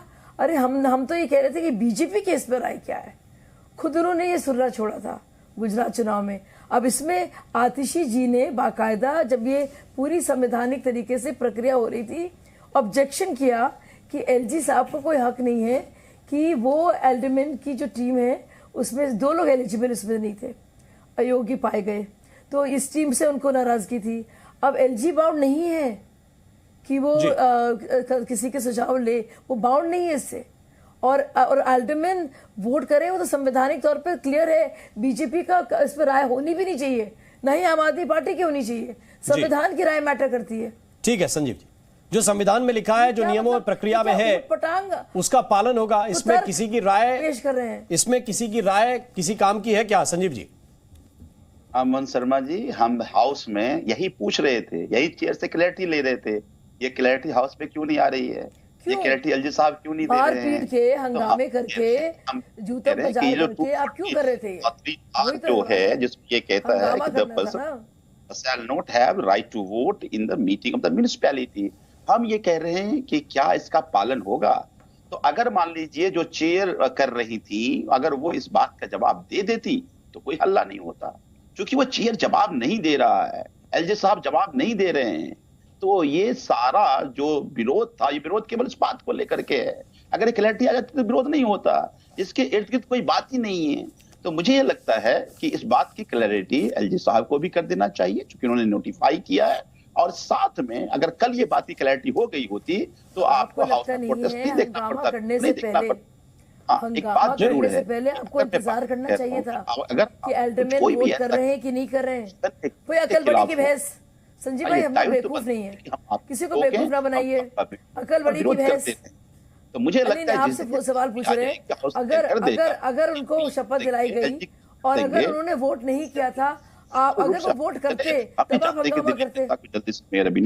दिल्ली की जो बहुत सारी वोटिंग तो तब वोटिंग की तो नौबत आ ही नहीं पाई। पहले तो शपथ होनी थी सारे पार्षदों की। ठीक है हरिशंकर जी, मैं आपके पास आता हूं। शाजिया जी, आपका बहुत बहुत शुक्रिया। हरिशंकर जी हमारे साथ हैं, उनसे मैं पूछना चाहता हूं, ये जो प्रक्रिया है कि मनोनीत पहले लेंगे जो पार्षद है वो शपथ की बाद में लेंगे, वोट करेंगे कि नहीं करेंगे, चेयर तक ऐसा कोई सवाल गया कि नहीं गया? आप बताइए सर। या चेयर तक, क्योंकि कैमरे तो बहुत सारे थे, अगर ये सवाल पूछते लोग शर्मा जी कि वोट करेंगे कि नहीं करेंगे तो शायद वो भी रिकॉर्ड होता। 2 बातें मैं यहां पर कहूं। जी प्लीज। 2 बातें मैं कहूंगा। मैं किसी पार्टी का पक्षपात नहीं कर रहा हूं जी। जो सही और सच्ची बात है वही बात मैं करूंगा प्लीज। जिस दिन से चुनाव टाले गए कॉरपोरेशन के, उस दिन से भारतीय जनता पार्टी दिल्ली के अंदर इस मंशा में थी कि बाय हुक और बाय क्रुक दिल्ली एमसीडी का चुनाव जीतना है। लेफ्टिनेंट गवर्नर को कोई अधिकार नहीं है मनोनीत करने का। 15 साल कांग्रेस का शासन रहा है, हमेशा एल्डरमैन की मनोनयन कांग्रेस पार्टी ने, सरकार ने, दिल्ली की सरकार ने किया है। पिछली बार आप पार्टी की सरकार ने मनोनयन किया है। ये पहला विपरीत परिस्थिति हुई है, विपरीत कार्य किया गया है कि लेफ्टिनेंट गवर्नर ने 10 लोगों का मनोनयन किया गया एल्डरमैन के लिए। एल्डरमैन को वोट देने का अधिकार नहीं होता था, लेकिन इस बार ये कोशिश की जा रही थी कि एल्डरमैन वोट भी दे। लेकिन एक बात साथ साथ में यह भी कहना चाहता हूं कि जिस ढंग से अराजकता वहां पर हुई है, उस पे अराजकता पर आप पार्टी को इतराज तो होना ही नहीं चाहिए। इनके नेता तो खुद अपने आप को अराजकतावादी बोलते हैं जी। इन नेताओं की जो राजनीति में प्रवेश हुआ है वो किस अराजकता से हुआ है, ये सब दिल्ली और देश पूरा जानता है इस बात के लिए। तो दोनों की दोनों पार्टियां वहां पर जो तमाशा इन्होंने किया है और दिल्ली के घर घर तक वो खबर पहुंची है। लोगों ने दिल्ली में 15 साल के शासन के बाद बीजेपी के एक बदलाव की बात की थी कि बदलाव आना चाहिए, लेकिन अगर बदलाव के रूप में इस ढंग के काउंसलर जो चुनकर गए हैं आप पार्टी की तरफ से, और वहां पर जो नजारा मिला है देखने को, मैं समझता हूं कि यह बदलाव दिल्ली के लोगों को पचेगा नहीं। आने वाले 5 साल साथ राजीव बब्बर है, फिर काम नहीं करेगी। दिल्ली बीजेपी के प्रवक्ता हैं और साथ ही दिल्ली बीजेपी के वाइस प्रेसिडेंट भी हैं। बहुत स्वागत राजीव बब्बर साहब। लेकिन सवाल इसी बात को लेकर है कि जनता ने कह दिया कि सर आपको सीटें थोड़ी कम है, आपको ज्यादा है, उनको काम करने दीजिए, क्यों व्यवधान कर रहे हैं आप लोग? देखिए, कल जो हुआ है वो बहुत दुर्भाग्यपूर्ण है और सच में जो अभी ये बात हमारे साथी कह रहे थे कि बदलाव की बात करेगी नई पार्टी आकर, आम आदमी पार्टी, तो कल पहली बार इतिहास को शर्मसार कॉरपोरेशन में किया गया जिस तरीके से इनके कॉरपोरेटर्स ने बिहेव किया। मेरा प्रश्न यह है कि जब ये चुनाव हुआ, इनके घर में कुछ गड़बड़ चल रही है, क्योंकि मेयर के लिए भी इनके 2-2 लोगों ने नॉमिनेशन डाला। इनकी पार्टी कहीं ना कहीं इनके पार्षदों पे इनको कॉन्फिडेंस नहीं है और इनको लग रहा था कि लोकतंत्र की तरीके से अगर चुनाव होगा तो कहीं इनके पार्षद भाग ना जाएं, शायद इसीलिए इन्होंने झगड़ा किया और कल व्यवधान डाला। यह साफ स्पष्ट होता है क्योंकि जो मंच पर चढ़े, जो मेयर के टेबल पे शुरुआत करी, उसमें इनके एमएलएज और इनके पार्षद हैं जिन्होंने जाकर जो स्पीकर था उसका कागज छीना। वो सब वीडियो पर है, दिखा रहे हैं। ये सब जो हुआ ये लोकतंत्र के लिए बहुत शर्मसार है और इन लोगों का, क्योंकि इनके घर में गड़बड़ी है, इसके कारण से ये इल्जाम लगाने की बात कर रहे हैं। अब मैं जो बार बार संजीव भाई जो बात कर रहे हैं, मैं उनके प्रश्न का उत्तर दे देता हूं क्योंकि उनको प्रश्न का उत्तर चाहिए था। प्रश्न का उत्तर यह है कि जो भी हमारा नया एक्ट बना है, भारतीय जनता पार्टी का स्टैंड है कि हम एक्ट के अनुसार ही चलेंगे, हम एक्ट से अलग नहीं चलेंगे। तो हमारा स्टैंड बड़ा क्लियर है। इसलिए भारतीय जनता पार्टी संविधान के अनुसार चुनाव लड़ रही है। अगर बहुमत हमें मिलेगा तो मेयर हमारा होगा, बहुमत आपको मिलेगा तो मेयर आपका होगा। दूसरी बात, इस सब प्रक्रिया में सीक्रेट वोटिंग होनी है, कोई सबके सामने वोटिंग नहीं होनी है। तो आपको क्यों डर लग रहा है? और क्योंकि आपको डर लग रहा है इसलिए आप बदमाशी करके माहौल को खराब करना चाहते हैं। यह अच्छा तरीका नहीं है, दिल्ली की जनता ने देखा है। ठीक है, एमसीडी का चुनाव तो इसीलिए हुआ ना कि दिल्ली का कूड़ा साफ हो। अब सियासी तौर पर ये पार्षद ही आकर लोकतांत्रिक व्यवस्था पर कूड़ा फैलाएंगे, ये किसने सोचा था? इस पर तो मंथन संजीव जी करना चाहिए कि नहीं? लेकिन ये भी तो देखिए, ये भी तो देखिए ना कि ये इतिहास में पहली बार तब हुआ जब आम आदमी पार्टी का पार्षद ज्यादा आवाज नहीं आ रही थी। पर मैं ये मानता हूं, जो मैं बार बार उसी बात को दोहराऊंगा, जो मूल सवाल था उस मूल सवाल को लेकर हमारा विरोध था। हम कूड़ा हर जगह का साफ करेंगे, चाहे वो दिल्ली की गलियों का कूड़ा हो, व्यवस्था का कूड़ा हो और किसी के दिमाग का कूड़ा हो, हर तरफ का कूड़ा साफ करना ये हमारी जिम्मेदारी। राजीव बब्बर जी, आ रहा हूं मैं आपके पास, एक मिनट बस। लेकिन मुझे ये लगता है कि अब हम, अगर दिल्ली की जनता ने हमें चुन के भेजा है तो दोनों बातों का ध्यान रखना पड़ेगा कि व्यवस्था में जो कूड़ा पड़ा हुआ उसकी भी साफ करना, और कई लोग दिमाग में कूड़ा लेकर आते हैं उनको, इनकी भी सफाई करनी है। अगर कोई किसी तरह की बातें, जिससे मैं बार बार कह रहा हूँ, व्यवस्था पे सवाल खड़े हो तो वो हम नहीं होने देंगे। व्यवस्था का अनुपालन कराना हमारी जिम्मेदारी बनती है। तो मुझे ये लगता है, हम तो कह रहे थे ना, अगर मान लीजिए इनको इतना चीज, अगर एल्डरमैन की शपथ बाद में करा देते, उनका क्या जाता था? क्यों नहीं, अगर हमने मान लीजिए हमारा एक ऑब्जेक्शन था, वो ऑब्जेक्शन को ले लेते। और परंपरा यही रही है कि हमेशा निर्वाचित लेकिन ऑब्जेक्शन को नहीं लेंगे तो ये तरीका अपनाएंगे, ये किसने बताया, ये बताइए। नहीं, ये किसने कह दिया कि मार्केट की शुरुआत किसने करी थी, कहां से? इसमें बड़ा क्लियर हो जाइए जी। राजीव बब्बर रिस्पॉन्ड कर रहे हैं आपको, और हम विरोध भी करते रहे। जी जी। ये बहुत ताकतवर लोग हैं, इनको लगता है कि सब कुछ हमारे पास है, इनको लगता है कि ये जो ताकत है, ये सत्ता है, वो हमेशा रहना है, तो सत्ता के नशे में। ठीक है, लेकिन हम सब लोग आंदोलन चाहे हुए लोग हैं, हमने खूब। राजीव बब्बर जवाब दे रहे हैं आपको, मुझे लगता है कि हम मंसूबे कामयाब नहीं होंगे। बोलिए बब्बर साहब। संजीव भाई, हम ना जनता के ऊपर यकीन करते हैं, तो हमारे नेता कोई लिखकर पहले डिसीजन नहीं बताते हैं कि देखिए मैं सरकार बनाऊंगा ही बनाऊंगा, कागज और एफिडेविट हम नहीं लिखते हैं। हम जनता पर विश्वास करते थे, जनता पे विश्वास करते हैं, जनता पे विश्वास करते रहेंगे। आपके नेताओं को आदत है वो लिख लिख के देने के, सरकार मेरी बनेगी ये लिख कर दे रहा हूं, चुनाव का डिक्लेयर पहले कर देना, हमारे को आदत नहीं है। तो पहले आप जरा ध्यान से समझ लीजिए आप क्या कह रहे हैं, अपने नेताओं की बात को आप गलत साबित कर रहे हैं। मेरा प्रश्न बड़ा सीधा ऐसा है संजीव भाई, जो एक्ट कहता है उसके अनुसार हम चलेंगे, हम एक्ट के से अलग नहीं चलना चाहते।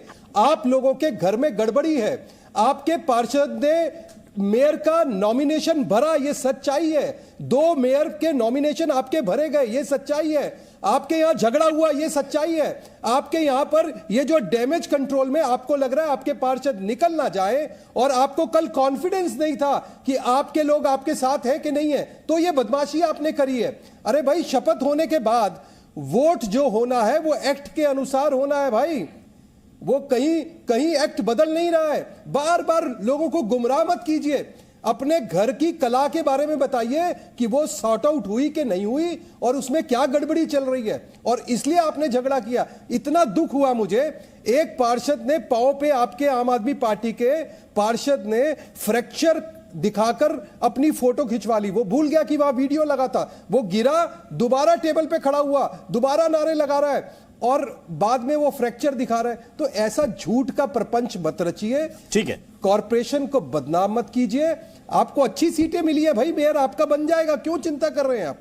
लेकिन हम लोकतांत्रिक प्रक्रिया से वोट कराएंगे, लोकतांत्रिक प्रक्रिया से हाउस को चलाएंगे, और कभी भी आपके जैसी गुंडागर्दी हम सदन के अंदर नहीं करेंगे, ये हम आपको प्रॉमिस कर रहे हैं।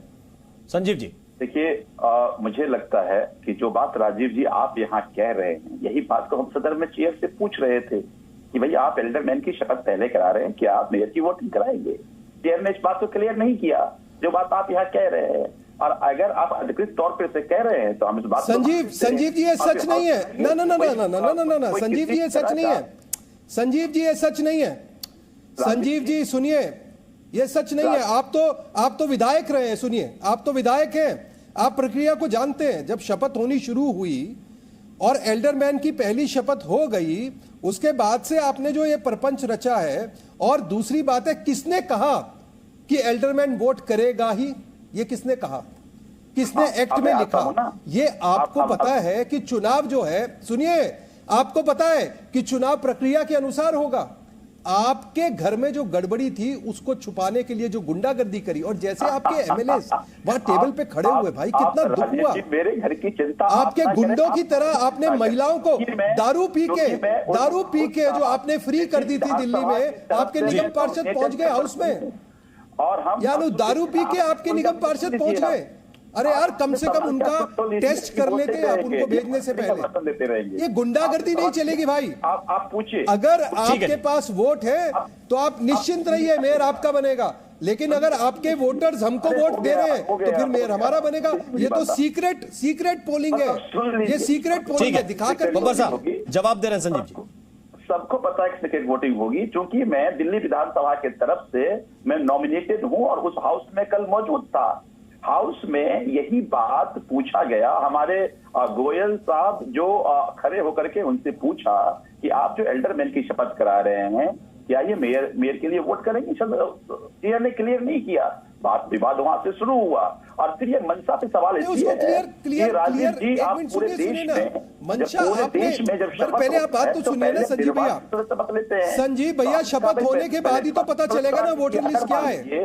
एक पार्टी जिसकी मेजॉरिटी में काउंसलर हैं, अगर वो इस बात को रख रहे हैं चेयर को कि आप पहले निर्वाचित करा लीजिए और फिर आप करा लीजिएगा एल्डरमैन को, उसमें क्या बुराई थी, मान लेते ना आप। अगर हमारे घर की तो चेयर को बोलने का मौका कहाँ दिया? सब कुछ चेयर को बोलने का मौका नहीं दिया आपने। बाजार नहीं, आम आदमी पार्टी बाजार नहीं है। आम आदमी पार्टी में क्रांतिकारी लोग हैं। ठीक है, ये बड़ी दिलचस्प बात आपने बताई कि पार्टी बाजार नहीं दिख रहा है, हमें आपके क्रांतिकारी दिख रहे हैं। लेकिन सदन को जरूर बना देंगे क्रांतिकारी लोग देखे हमने। अब मुझे तो एक विचार ये भी आ रहा है प्रदीप कौशल जी, ये गुंडागर्दी का हॉल बनाया आपने, ये आपकी क्रांति है। को जानते हुए हम सबके मन में ये सवाल था और इस बात को हमने रखा। चेयर की जिम्मेदारी थी ना, उसको क्लियर कर लेते या हमारी बात को मान लेते, इसमें क्या बुराई था इसमें।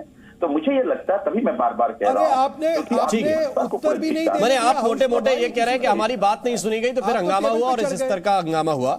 ठीक है, लेकिन मेरे मन में एक विचार है प्रदीप कौशल जी कि आप दिल्ली में पार्षद के चुनाव के साथ एक अहर्ता ये भी जोड़ देनी चाहिए कि आप 2-3 साल से जिम जा रहे हैं कि नहीं जा रहे हैं, आपके डोले शोले का साइज क्या है, आप कितनी ताकत वहां पे इस्तेमाल कर सकते हैं, वरना आप तो विरोध जता ही नहीं पाएंगे, कुर्सियां उठा नहीं पाएंगे, टेबल को सिर के ऊपर ले नहीं जा पाएंगे, मेज पे चढ़ नहीं पाएंगे, तो किस बात के पार्षद भाई?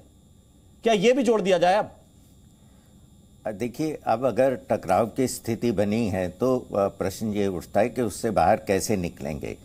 तो मुझे लगता है अगर नियम बिल्कुल स्पष्ट हैं कि एल्डरमैन वोट नहीं कर सकते, तो ये मानने का कोई आधार नहीं होना चाहिए कि वो वोट करेंगे। और दूसरी बात ये है कि कोई भी सदन है उसको चलाने का दायित्व तो जिसका बहुमत होता है उसके ऊपर अधिक आता है, अगर पूरे ना माना जाए, क्योंकि विपक्ष के सहयोग की भी आवश्यकता होती है। तो एक जिम्मेदार बहुमत वाला पक्ष होने के कारण मुझे लगता है कि हंगामे का जो पूरा का पूरा वो रास्ता निकलेगा समाप्त करने का, वो कहीं ना कहीं व्यवस्था बना करके निकलेगा। ये टकराव जो है, इससे ना तो विषय सुलझेगा और ना ही लोगों में ठीक संदेश जाएगा। बिल्कुल। हरिशंकर गुप्ता जी, क्या ये जरूरी हो जाएगा कि जिसमें जितना बाहुबल है, जितनी ताकत है, उसी के आधार पर वो विरोध जता पाएगा? हम तो सालों से सदन चलते देख रहे हैं, विरोध भी देख रहे हैं, विरोध जताने के कई तरीके भी देखे हैं, ये वाला तरीका नया है।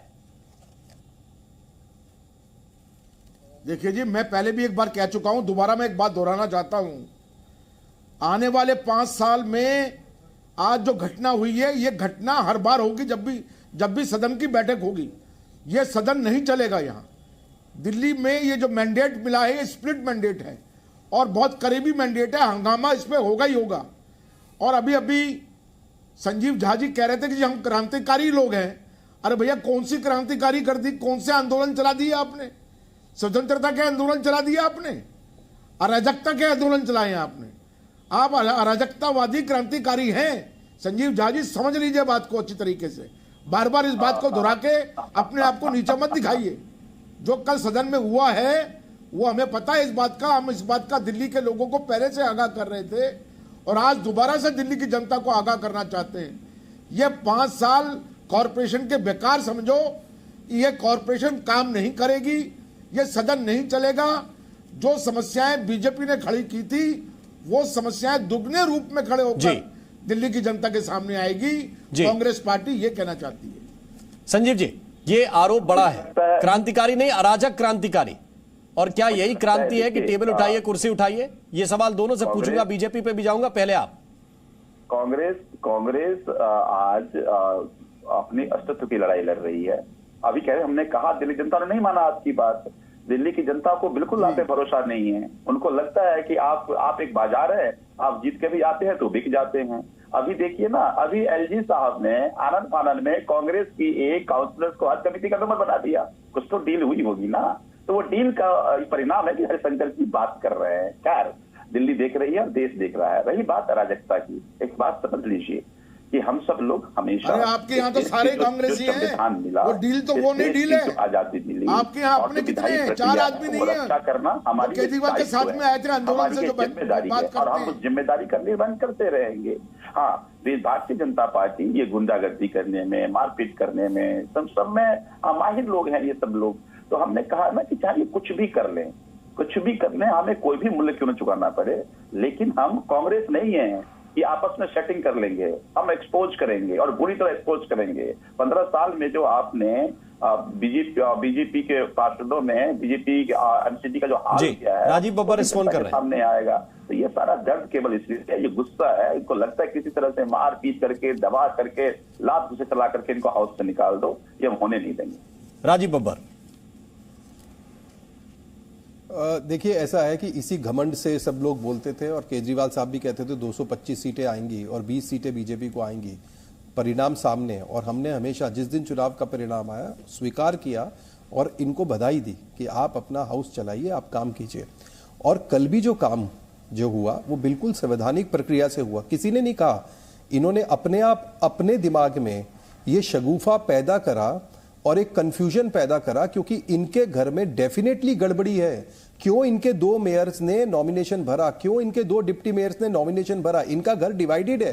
अब उसको छुपाने के लिए जो गुंडागर्दी टेबल पर चढ़कर की है, उसको ये प्रपंच बनाने की कोशिश कर रहे हैं।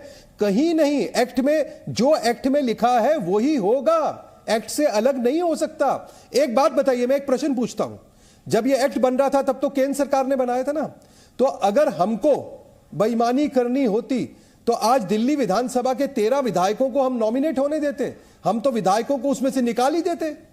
आप जरा सोचिए, 14 में से 13 इनके नॉमिनेट हुए हैं। तो आप समझिए एक्ट के अनुसार काम हो रहा है और आगे भी एक्ट के अनुसार होगा, और अगर आपके पास बहुमत होगा तो आपका मेयर बनेगा। पर अगर आपके बच्चे भाग रहे हैं, जिसको आप बाजार बता रहे हैं, अगर आपके निगम पार्षद, क्योंकि एक बात समझ लीजिए सर, 42 पार्षद हैं आपके, क्योंकि आपको डर है, 42 पार्षद हैं आपके जो कहीं ना कहीं कांग्रेस और बीजेपी और पता नहीं किस किस संगठन से आके इकट्ठे हुए हैं। आपको डर लगा रहता है कि कहीं निकल ना जाए, इतनी सी बात है, और उसके कारण से गुंडागर्दी कर रहे हैं आप, पूरा गुंडागर्दी करते हैं आप। तो ये जो सब तुम्हारे आप लोगों ने जो टिकटें बेची है, जिनसे 2-2 करोड़ लिए, FIR हुआ है, तो जो दिन से 2-2 करोड़ लिए उनसे डर लग रहा है आपको कि कहीं वो पैसा वापस ना मांग ले, कहीं वो भाग ना जाए, और फिर आप गुंडागर्दी करवा रहे हैं। अरे आप देखिए तो सही, वीडियो क्या कहता है, कौन गुंडागर्दी कर रहा है। अरे आप हाथ उठाते, आप काले झंडे दिखाते, आप वहां धरने पे बैठ जाते, गुंडागर्दी क्यों करी आपने? क्यों मेयर से आपने कागज खींचे?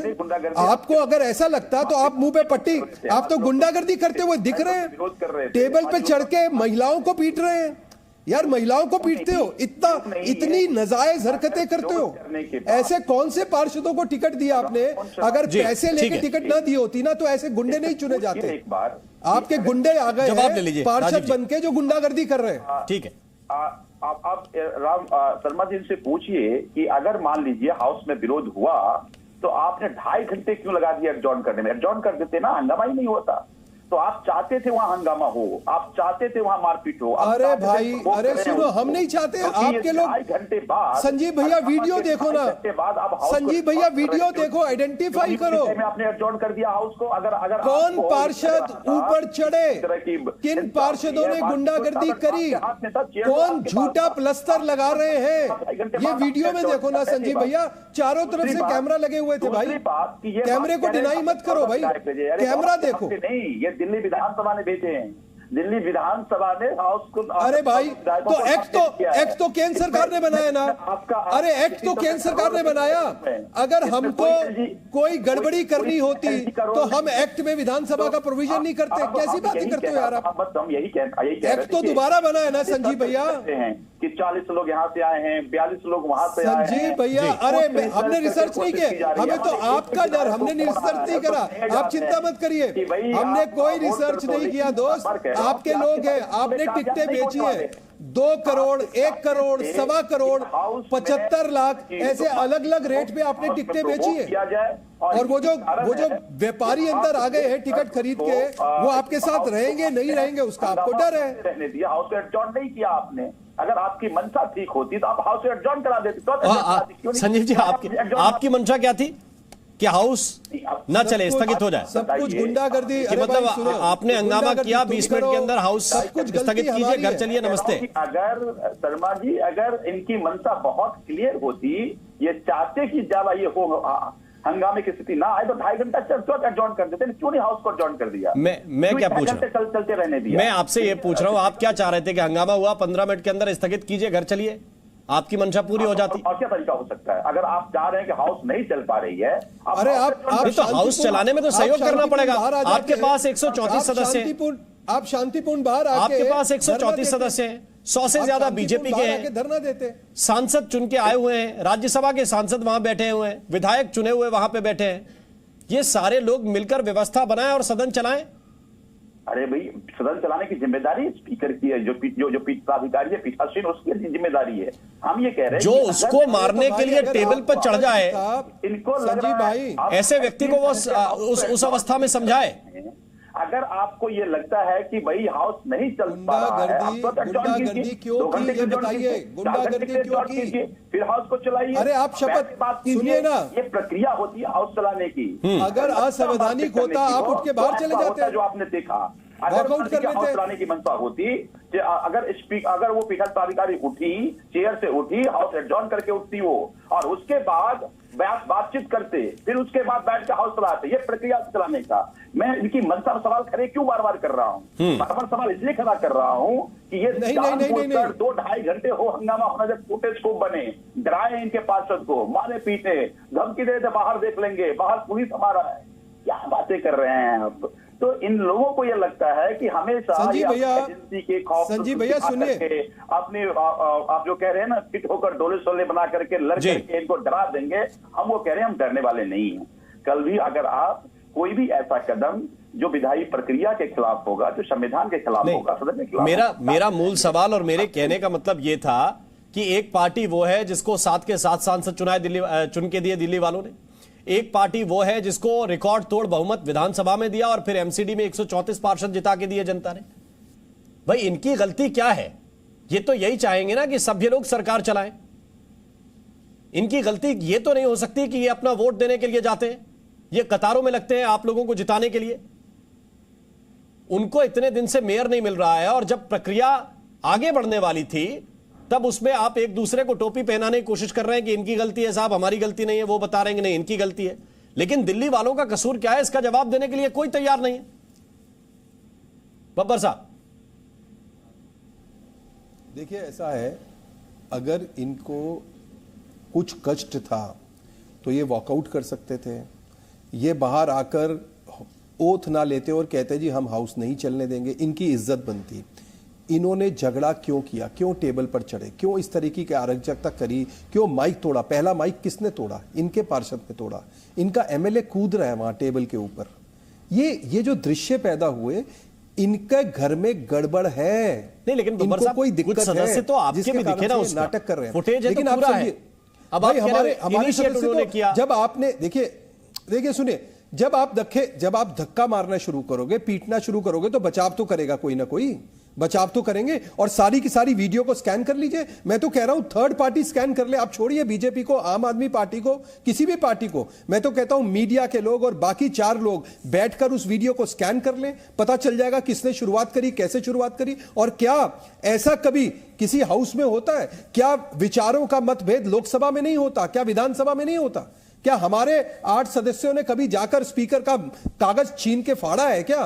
ये इस तरीके का गंदी हरकतें करने का काम इन्होंने इसलिए किया है क्योंकि इनके पार्षद इनके कंट्रोल में नहीं है, बदनाम करने की कोशिश कर रहे हैं। आगे जब तुम्हें अपने बहुमत पे कॉन्फिडेंस है, क्या तो सीक्रेट वोटिंग कराइए।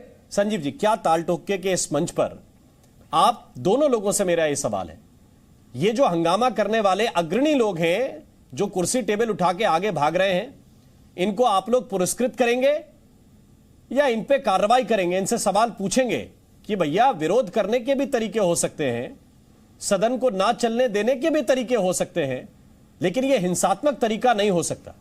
तो ये पुरस्कृत होने वाले लोगों में आ जाएंगे कि नहीं तुमने बहुत बढ़िया काम किया, जो हम चाहते थे वो हो गया, या फिर इन पे कार्रवाई होगी? जो मैं पहला सवाल जो हम देखिए, सदन चलाने की जिम्मेदारी पीठासीन पदाधिकारी की है। और अगर सदन में कोई विरोध हो रहा है तो उसका जवाब देने की जिम्मेदारी उनकी है, और अगर मान लीजिए विरोध काबू में नहीं आ रहा, अगर वो छोड़ के गई कुर्सी को तो एडजॉर्न करके जाती ना, क्यों एडजॉर्न करके नहीं गई? अब ये 2 घंटे 2.5 घंटे में ये धक्का मुक्की करने लगे, एक दूसरे के साथ लात चलाने की कोशिश की गई, तो उसका ये केवल इसलिए चूंकि आपने 2 घंटा चलने दिया, आप 2 घंटे बाद जो एडजॉर्न करने आए और पूरे दिन के लिए एडजॉर्न कर दिया, क्यों नहीं आप उठते ही एडजॉर्न कर दिया? ठीक है, तो इनकी ये साजिश थी, इनकी ये साजिश। बब्बर साहब, समय बहुत सीमित है, क्या कार्रवाई करनी चाहिए? ये लगता है क्या आप लोग कार्रवाई करेंगे? दोनों पार्टियां बड़ी पार्टियां हैं। हाँ, मुझे देखिए, मुझे ये बिल्कुल बड़ा बहुत स्पष्ट है, क्या कोई भारतीय जनता पार्टी का पार्षद जिनके पार्षद की तरफ बढ़ा और उसने क्या ऐसा किया, एक भी वीडियो आपको नहीं मिलेगा। एक बात। दूसरी बात, मैं फिर कह रहा हूं संजीव भैया, आराम से सोना रात को। हम एक्ट के अनुसार वोटिंग चाहते हैं, हार हो या जीत हो उससे फर्क नहीं पड़ता है, जो एक्ट कहता है उसके अनुसार करेंगे। आप आराम से सोइए। ठीक है, अगर हरिशंकर आपका जी, बहुमत है, क्या कार्रवाई होनी चाहिए? आप कॉन्फिडेंस, दोनों पार्टियां, मेरा ख्याल है कि ये नहीं कहेंगे कि हम अपने लोगों पर कार्रवाई करेंगे, क्योंकि अभी चुनाव ही नहीं हुआ है। हरिशंकर जी, क्या ऐसे पार्षदों के खिलाफ कार्रवाई होनी चाहिए जो नियम तो छोड़ दीजिए, कानून अपने हाथ में ले लेते हैं? कार्रवाई करेगा कौन? ये दोनों दल, कम से कम हम तो ये उम्मीद कर सकते हैं। और नहीं, बिल्कुल नहीं, दोनों पार्टियां कोई कार्रवाई नहीं करेगी, क्योंकि प्लान करके आए थे, तय करके आए थे कि आज सदन में ये होना है। मेरा कहना यहां इससे ऊपर अलग है। मेरा कहना यह है कि अब ये मेयर ही नहीं बनाया जाएगा, अगली मीटिंग होगी उसमें इससे बड़ा हंगामा होगा, आप देख लीजिएगा। पूरे 5 साल दिल्ली कॉर्पोरेशन अब हंगामे गुजरेगा, वहां रोज सिर फूटेंगे, हॉस्पिटल जाएंगे लोग, मारपिटाइयां होंगी और हंगामे रोज होंगे, क्योंकि दोनों पार्टियां। ठीक है, आप ये अनुमान जता रहे हैं, लेकिन मैं कम से कम ये उम्मीद करता हूं कि ऐसा नहीं होना चाहिए। बहुत बहुत शुक्रिया, बहुत बहुत धन्यवाद आप सभी मेहमानों का। और जी न्यूज पर ताल ठोक के हम कम से कम ये कह सकते हैं कि ऐसी तस्वीरें दोबारा सामने नहीं आनी चाहिए, क्योंकि अगर ऐसी तस्वीरें दोबारा सामने आती हैं तो ये एक तरह से लोकतंत्र के ऊपर एक बदनुमा धब्बा है, बदनुमा दाग है। और हमारे माननीयों को, जो हमारे वोट से चुने जाते हैं, उन्हें कम से कम ऐसा व्यवहार करने की इजाजत हमें नहीं देनी चाहिए। पार्टियां कार्रवाई करें ना करें, हमें कम से कम अपनी आंखों के स्कैनर से इन्हें चिन्हित कर लेना चाहिए कि कौन वहां पे पहुंचे, किन्होंने ये हंगामा किया और कौन है जो आपके वोट की कद्र करना नहीं जानते। ताल ठोक के मैं अभी के लिए बस इतना है। नमस्कार।